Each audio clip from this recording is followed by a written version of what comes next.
जैसा कि मैंने कल कहा था आप लोगों से कि if you command our tense then your problem of spoken gets very easy.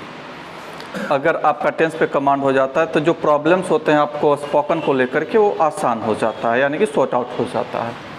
तो सबसे पहले जो हम लोग चर्चा करते हैं वो टेंस का करते हैं। और याद रखिए कि नो डाउट आप में से बहुत लोग टेंस जानते भी होंगे, बट ये ध्यान रखना ज़रूरी होता है कि कितना क्विकली ये आपके माइंड को क्लिक करता है और स्पोकन कितना आसान है। मैं एक थोड़ा ओवरव्यू दे करके भी बता देता हूँ, एक झलक छोटा सा, कि स्पीकिंग के लिए लोगों को लगता है कि पता नहीं कितना ज्ञान की आवश्यकता हो गया। ऐसा कुछ नहीं है। इंग्लिश में होता क्या है कि आपको मेनली सिचुएशन को कैचअप करना होता है, सिचुएशन। अब जैसे यदि मैं टॉपिक आपको देता हूं कि आपको महात्मा गांधी के ऊपर बोलना है यानी स्पीच देना है, तो आपके माइंड को ये लगना चाहिए कि चूंकि बातें महात्मा गांधी जी पे होना है और वो अब नहीं रहे, तो जो भी घटनाएं उनके बारे में आप बताएंगे, उनके बारे में जो कुछ बताएंगे वो सब के सब पास्ट में होंगे। किस में होंगे? तो ये सिचुएशन माइंड में आता है कि मुझे जो भी सेंटेंसेस बनाने वो प्रेजेंट में नहीं होंगे बल्कि पास्ट में ही होंगे। जैसे Gandhi ji was a great leader, was, तो वॉज किस में, प्रेजेंट में या पास्ट में? पास्ट में। He ran many movements for India, वो इंडिया के लिए बहुत सारे आंदोलन चलाए। He ran many movements against the British, अंग्रेजों के खिलाफ आंदोलन चलाए। At last the English had to run away from India, आखिर में इंग्लिश को, द इंग्लिश मतलब क्या होता है? अंग्रेज होता है। द इंग्लिश को इंडिया से क्या होना पड़ा? जाना पड़ा। Truth and non violence were the chief weapons of Mahatma Gandhi, सत्य और अहिंसा जो था वो महात्मा गांधी के क्या था? मुख्य हथियार थे, चीफ वेपन्स थे। ऐसा नहीं कि लाठियाँ भाला लेकर के वो आंदोलन करते थे। ट्रूथ है नॉन वायलेंस, तो देखिए क्या मैंने यूज़ किया, ट्रूथ है नॉन वायलेंस वर्ड। तो वर्ड जब आ गया तो ये पास्ट को रिप्रेजेंट करता है या प्रेजेंट को? पास्ट को। जब मैंने कहा था कि ही रैन मेनी मूवमेंट्स, वे बहुत सारे आंदोलन चलाए, तो चलाए देखिए पास्ट में आ रहा है ना। तो जो भी चीज़ें बोलते हैं सब पास्ट में बोलते हैं, तो ये माइंड को आ जाता है कि मुझे सब बोलना है तो पास्ट में बोलना है। Got it? फिर दूसरा तरीका क्या है इंग्लिश स्पीकिंग का? बहुत आसान तरीका, कि जब आपसे कोई क्वेश्चन करता है तो आप उसके टेंस को पकड़िए कि क्वेश्चन किस टेंस में है। जिस टेंस में क्वेश्चन होगा उसी टेंस में आंसर भी होगा। ये फैक्ट है। In Hindi you can understand now. जब आपसे कोई पूछता है तुम कहाँ जा रहे हो, तो उसका इंग्लिश भी इसी टेंस में होगा, यानी आंसर। तुम कहाँ जा रहे हो? तो मैं बाजार जा रहा हूँ, मैं स्कूल जा रहा हूँ। गौर कर रहे हैं आप? क्वेश्चन इंग्लिश में होता है where are you going, answer होता है क्या? I am going to market, I am going to school. Got it? तो क्वेश्चन को पकड़िए कि किस टेंस में क्वेश्चन है, उसी टेंस में आंसर रिपीट कर दीजिए। आपको कहीं और टेंस पे जाने की ज़रूरत नहीं होती। देखिए कितना सिंपल है ये। अगर मैं आपसे सवाल करता हूँ प्रेजेंट इंडेफिनिट टेंस में, इंडेफिनिट होता है, इंडेफिनिट नहीं होता, इंडेफिनिट। प्रेजेंट इंडेफिनिट, ऐसा नहीं कि प्रेजेंट इंडेफिनिट, ये पूरा का पूरा गलत हो जाता है। प्रेजेंट इंडेफिनिट टेंस में अगर सवाल होता है जैसे यहाँ से जाने के बाद तुम क्या करते हो, यानी what do you do when you go from here. यहाँ से जाने के बाद तुम क्या करते हो, देखो करते हो, प्रेजेंट इंडेफिनिट में क्वेश्चन है ना, तो आंसर भी किस टेंस में आएगा? इसी में आएगा। तो जो क्वेश्चन करता है आप उसी से ले लेते हो कि भाई जैसा तुमने दिया वैसा ही तुमको जवाब क्या होगा? मिलेगा। सेम रिटर्निंग जाता है। लेकिन तुम क्या सोचते हो? क्वेश्चन पूछा, यहाँ से जाने के बाद क्या करते हो, टेंस क्या हमको बनाना है भाई? तो पहले हिंदी सोच लेते हैं माइंड में कि मैं यहाँ से जाने के बाद आराम करता हूँ। फिर इसको आप चेंज करते हो, तब पता चलता है चेंज करने वक्त कि अरे मैं आराम करता हूँ, ता है ती है आ गया, यानी प्रेजेंट इंडेफिनिट में बनेगा। तो इसको बनाने के लिए सब्जेक्ट प्लस V1 या V5 तब ऑब्जेक्ट लगाना होगा। देखिए कितना लंबा आपका पीरियड ये चल रहा है ऑफ थिंकिंग, सोचने का। अब इसमें टाइम लगेगा कि नहीं लगेगा? लेकिन as you think the question is in present indefinite tense, कि जो क्वेश्चन है वही प्रेजेंट इंडेफिनिट टेंस में है, तो उसका आंसर तुरंत आप किस में बनाएंगे, प्रेजेंट इंडेफिनिट में बनाएंगे, और आपको स्ट्रक्चर पता रहता है कि व्हाट इज द स्ट्रक्चर। तो you can simply say when I go from here I just take a rest for a while. तो मैं थोड़ी देर के लिए क्या करता हूँ, आराम करता हूँ। फॉर अ व्हाइल मतलब थोड़ी देर के लिए होता है।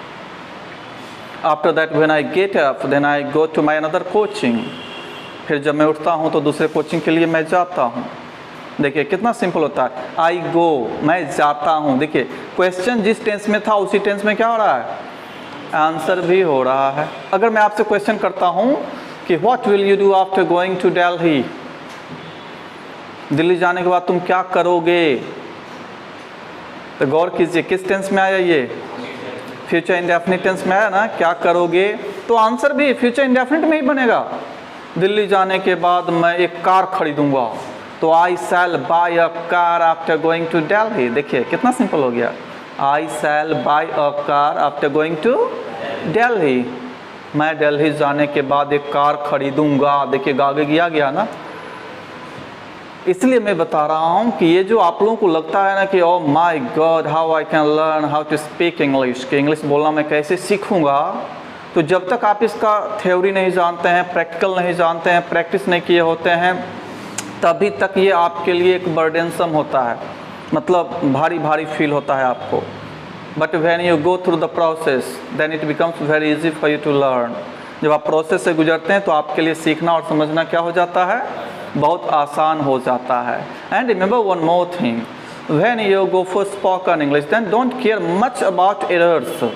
जब आप स्पोकन इंग्लिश के लिए जाते हैं ना, तो अगर आपके माइंड में ये रहेगा कि oh my God while speaking I might commit some mistakes, अगर आपके माइंड में ये व्यू रहता है कि बोलने वक्त हो सकता है कि हमसे क्या हो जाए, गलतियां हो जाए, तो याद रखिएगा कि ये माइंड में जैसे ही बात आएगा तो दो गलतियां आपसे जल्दी होगा। पहला गलती आपसे ये होगा कि आपका स्पीकिंग बहुत स्लो हो जाएगा, क्योंकि आपका माइंड फोकस करेगा कि मुझे हर चीज़ करेक्ट बोलना है, तो करेक्ट बोलने के लिए हर रूल को ध्यान में लाना पड़ेगा, तो स्पीकिंग आपका स्लो हो जाता है। नंबर 2 कि आप कन्फ्यूज्ड जब हो जाएंगे तो गलतियां के चांसेस क्या हो जाते हैं, बढ़ जाते हैं।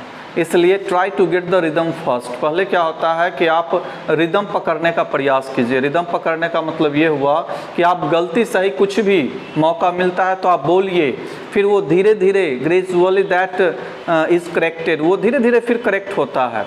एक चीज़ मुझे बताइए, एक बच्चा जब चलना शुरू करता है तो क्या उसके मम्मी को नहीं पता रहता कि चलेगा तो गिर जाएगा, पता रहता है ना।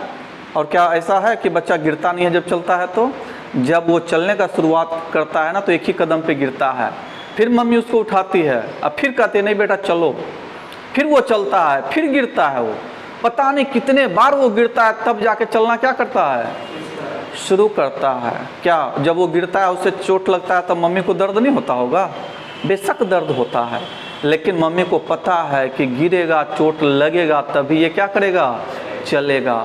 ठीक उसी तरह से आप बोलेंगे गलतियां होंगी, फिर बोलेंगे फिर गलतियां होंगी, फिर बोलेंगे फिर गलतियां होंगी। And over a period of time when you keep speaking whether it is wrong or right, at one point of time you learn how to speak English correctly. गलत सही जब बोलते रहते हैं तो एक टाइम आता है जब आप सीख जाते हैं कि इंग्लिश कैसे बोलना है और शुद्ध शुद्ध कैसे बोलना है। मुझे एक चीज़ बताइए, क्या बचपन से आपको ये आदत था कि आपसे गलती होती थी तो आप सॉरी बोल देते थे अचानक? नहीं, बहुत बार तो बचपन में ऐसा हुआ होगा कि आपसे गलती होगी या ढीठ जैसा खड़ा रहते थे,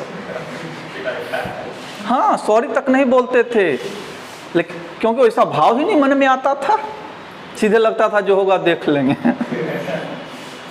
लेकिन अब क्या होता है, जैसे ही आपसे गलती होती है आपके मुंह से अचानक निकलता है, ऐसा नहीं कि पहले सोचते हैं कि मुझसे गलती हुई, मुझे कुछ तो बोलना चाहिए, क्या बोलना चाहिए, तो गलती होने पे क्या बोलना है, क्या अच्छा सॉरी बोलना है, भाई साहब सॉरी, तब तक पता चला मार हो गया हूँ। कितना लंबा प्रोसेस है ये। तो होता क्या है कि आपने सिर्फ रियलाइज कर लिया इस बात को कि when you commit a mistake then sorry is needed over there, कि जब आप गलती करते हैं तो वहाँ पे किसकी जरूरत होती है, सॉरी की। ये महसूस हो गया है, इसलिए जैसे ही गलती होता है तो बिना लंबा चौड़ा एक्सप्लेनेशन अपने मन में लिए हुए अचानक मुंह से निकलता है सॉरी।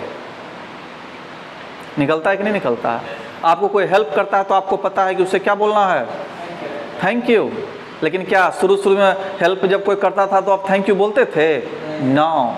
तो लैंग्वेज इज ओनली रियलाइजेशन।